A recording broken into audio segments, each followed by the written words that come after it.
facing the police every single day.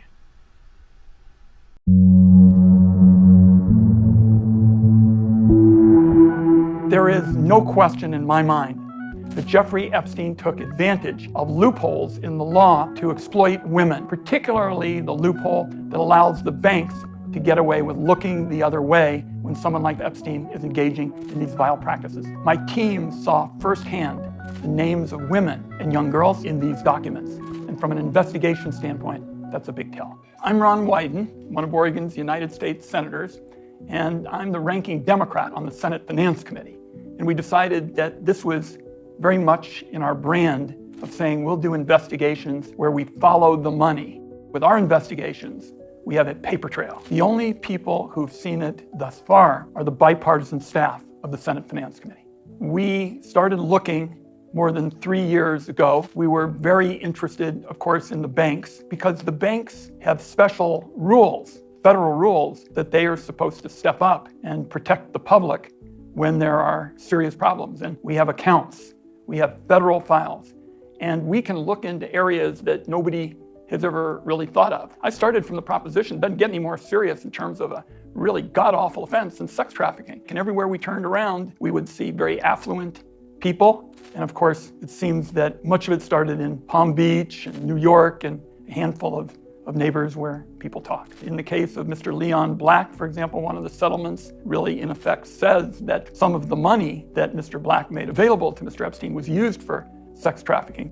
So we followed the money. We went to the Treasury Department. We looked at suspicious activity reports, what are called SARs. We made it bipartisan. We worked on this early on with Republicans.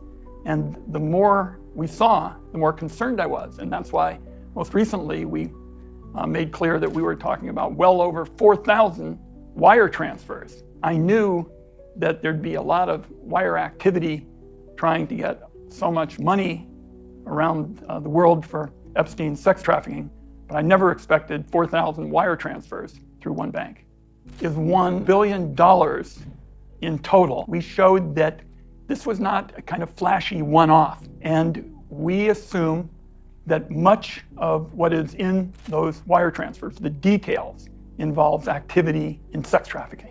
This investigation has taken more than 3 years, and we went to the Treasury Department and looked at the documents with the Biden staff in February of 2024. The reason this is different than during the Biden times is we have much more information.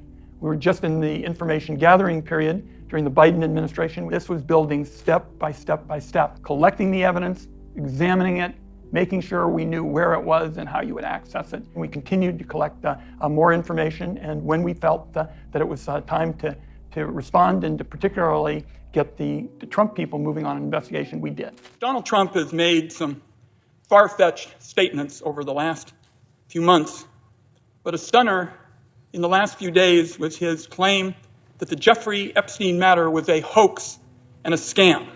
I went to the floor of the United States Senate, and then I told the American people as it became clear that Donald Trump would not. It is absolutely ludicrous for Pam Bondi to say that there is nothing to investigate.